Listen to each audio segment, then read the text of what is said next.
Chapter 27, where the team meets a being of higher authority. Lunala was flying more unsteady and slower than before. Mo managed to get used to flying.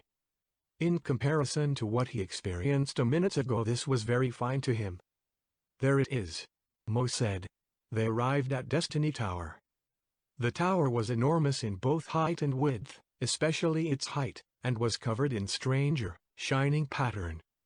Lunala was already flying above the cloud already and had to fly even higher to get to the top. The upper half tower and the surrounding area were veiled in thick clouds. It was impossible to see anything as long as it wasn't right in front of one. After a while the group arrived at the top of the tower. The wind blew softly and it was incredibly cold. The cloud-covered sky was pitch black due to Lunala's eternal night. As Team Purple got ready to leave the back, Lunala just keeled over from exhaustion and buried the adventure team underneath her while still inside. Erin grunted in pain from her weight. Mo tried to lift her with no avail. They both crawled out from underneath her. Mo also had to drag out Charlotte with him. "Lunala, are you all right?" Erin asked her, trying to shake her with his ribbons. Lunala lifted her head a little. "I will not answer that question." At the moment, Mo didn't really carded for Lunala. He was happy to have solid ground underneath him. He felt very relieved. Without asking, Charlotte grabbed into Team Purple's adventurer bag and took out 3 orange berries. She did it in such a haste, she accidentally scattered more berries from the bag on the ground. Charlotte rolled over to Lunala, turned her head so she was facing the Quamala, opened the Pokémon's large mouth and threw the berries she was carrying inside. Charlotte patted Lunala's forehead as she chewed and swallowed. The berries' effect were fast. She soon rose again in all her pride.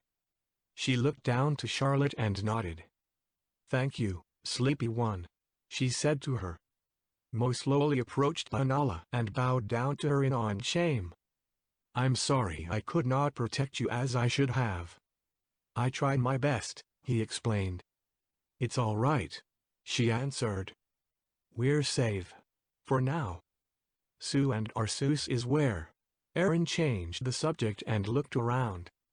The top of Destiny Tower was huge but still empty. A cold wind blew and the sky was pitch black. For Mo this place seemed kind of sad and disappointing. He himself didn't need much, but he thought a god Pokémon had higher standards if this was Arceus' throne. "He is here. He can hear and see us," Lunala assured the team. This made Mo nervous. Mo reached into their team bag and took out their official Adventurer Guild purple team badge and lifted it in the air. "Excuse us for entering this secret side, but we are Team Purple from the Adventurer Guild in Baram Town," Mo spoke and tried to sound confident and respectful. "One of our members, the only who was chosen to find the Origin Stone, is in danger. We need your help." Silence. Mo turned to Lunala in distress. "This one is speaking with the authority of the night, Arceus." Lunala spoke as well. Mo felt honored to hear this from such Pokémon. Still, no answer. "Arceus!" Lunala shouted into the air. Suddenly, in the center of the area, a bright light appeared. It echoed and for a short moment was bright and large enough to brighten up Lunala's night. Where the light was just a moment ago was now a Pokémon, floating above the ground. Mo, temporarily blinded by the light, looked up and saw it. A Ribombee, holding a twig like it was a scepter. Mo was confused of what was going on. He turned around to the others. While Erin was sharing Mo's surprise and Charlotte casually snuggled her log, Lunala kept her seriousness. The Ribombee smiled and flew forward to the adventurer team. "You probably expected someone bigger, right?" she said to Mo and pointed her twig at his fake head. She had a childlike voice. Mo could swear he heard it once before, but could not tell from where and when. "And you may be someone more godlike?" she asked Erin as she bent her back and tilted her head while also pointing her twig at him. "Are you?" Mo tried to ask her. He only saw pictured of Arceus before, and right now everything could be possible to him. I am not Arceus. My name is Feistiki, Arceus' personal assistant in training, she answered before Mo could finish what he wanted to ask her. She did a curtsy as she introduced herself. His Holiness is too busy at the moment to greet mortals. You also didn't climb up his tower. Mo looked back at the others. They all still had the same expression. Lunala only began to appear annoyed. Mo quickly hushed over to Aaron and took the letter out of their team bag. We came here in order to help friends of our... The one who we call the Chosen One and his partner. Mo showed the letter to Feistiki. Feistiki and the letter almost had the same size. We believe he... Yes, he is. She interrupted Mo again, keeping a good mood up. Too good for the current situation for Mo. We already know our champion is in danger. The group looked at her in silence. And you didn't help? Aaron asked her. Too risky. If something would happen to one of the legendary Pokémon Arceus commands, Feistiki answered and shook her head violently. The Chosen One is one risk enough for him. No need to sacrifice the others. It would only make the forces more powerful. Feistiki took her twig in both hands and began to look more serious herself. You three can be replaced. Pokémon like Palkia, or Lunala over there, not. Silence. Well anyway, Feistiki said, sounding more joyful again. She flew back to the center where she appeared before and tapped the top of her twig 3 times on the floor.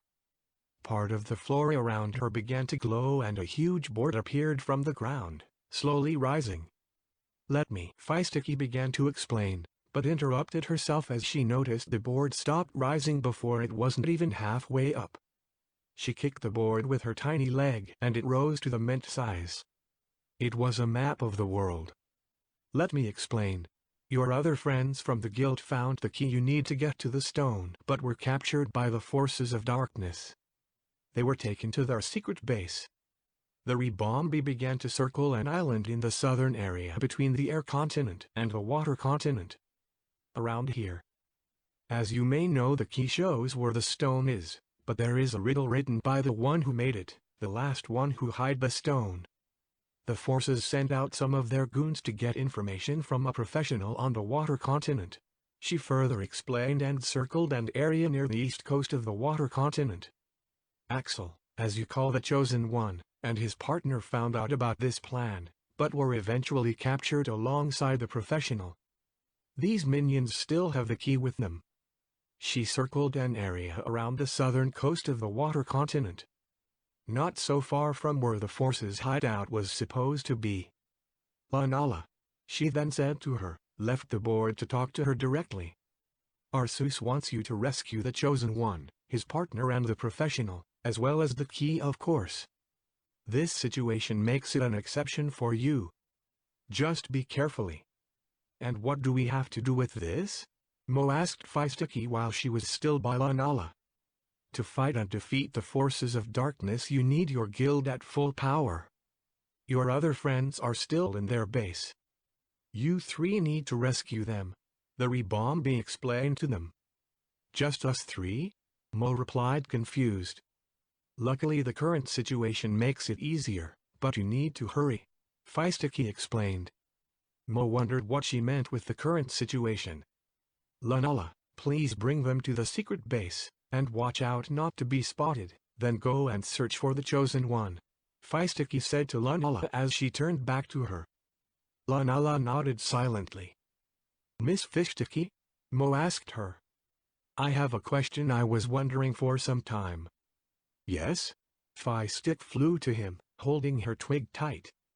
She looked at the Mimikyu with big curious bug eyes. Mo took a deep breath and though which word he should use.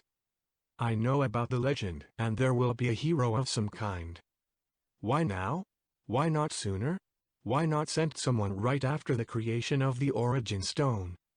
Feistiki was awfully quiet. Meanwhile, behind her, the board disappeared in the floor again. We too knew from this legendary hero since Helix had his vision. We just did not know what it was really about. We only know since recently. She answered his question and seemed embarrassed about it. You knew what? Mo asked her right afterwards, wanting an explanation, but then also realized he was being rude to a higher authority. May I ask? The forces of darkness, or more like the one who founded this organization, found the origin stone. She told the group. Mo needed some time to let this sink in. Wait a minute. They already got the stone? Mo nervously replied, and his eyes glow up as he did. Pikachu. Lunala warned Mo. Well, yes, but actually no. They got the origin stone, but not our origin stone. Feistiki answered, began to blush and wiggled her head. Mo's eyes got normal again and he looked at the others. Aaron seemed to have not understood a thing and Charlotte seemed to did not care for a thing. What? Mo remarked in confusion. We found out that origin stone is not the same as the one Arceus created. Our Arceus. Feistik began to explain and also to scratch her back with her twig. This stone comes from another time and space. So basically we have two stones now. Both the same, but then again not. You mean from another universe? Mo said as he began to understand what she was talking about. Next to him, Aaron slowly began to understand as well. Yes, here is the thing. Feistiki continued further, now more fascinated. The other origin stone does not work in our universe. It has no effect on this world or inhabitants of our world. Only in the world and those where the stone originally comes from. We thought about sending it off time or to ultra space. But it would still end up in our world if we use time travel, and opening portals to ultra space is too dangerous and sadly too easy to access as well. Here is where the Chosen One comes in. Axel is something known as a human who we brought from another time and space. Once Axel got the stone, he will be sent back to where he came from, taking the origin stone with him.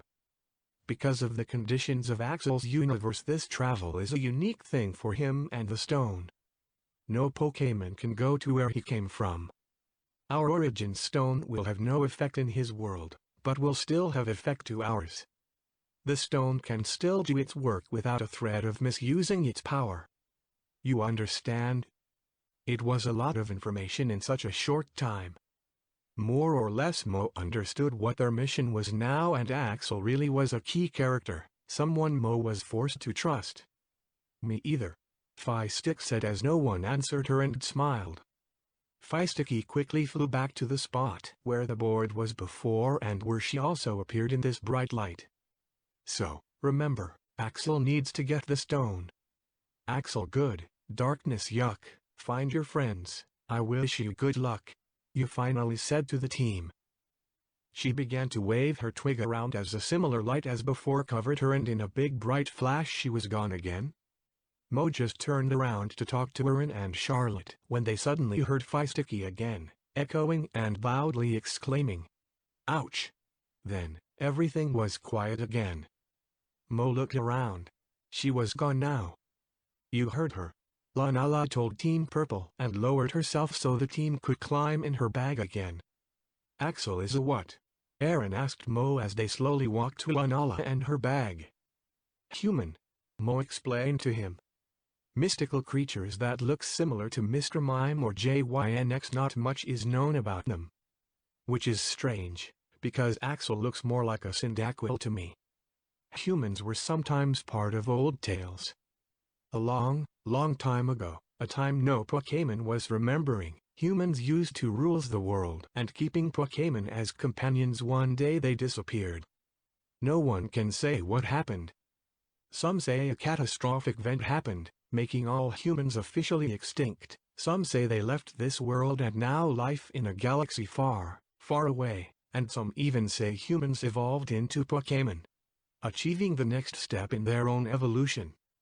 This would explain why Axel did not look like how a humans was supposed to. Oh. Axel replied and prepared to jump in the bag. And ultra space? This is where I come from. Hurry up, Lunala told them loudly.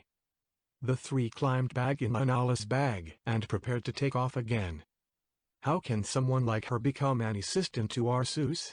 Mo looked at and asked Lunala. It's too complicated, she simply answered. And don't underestimate her, still. She is more powerful and smarter than she appears to be. She really is something special, that brat. And they took off for their new destination.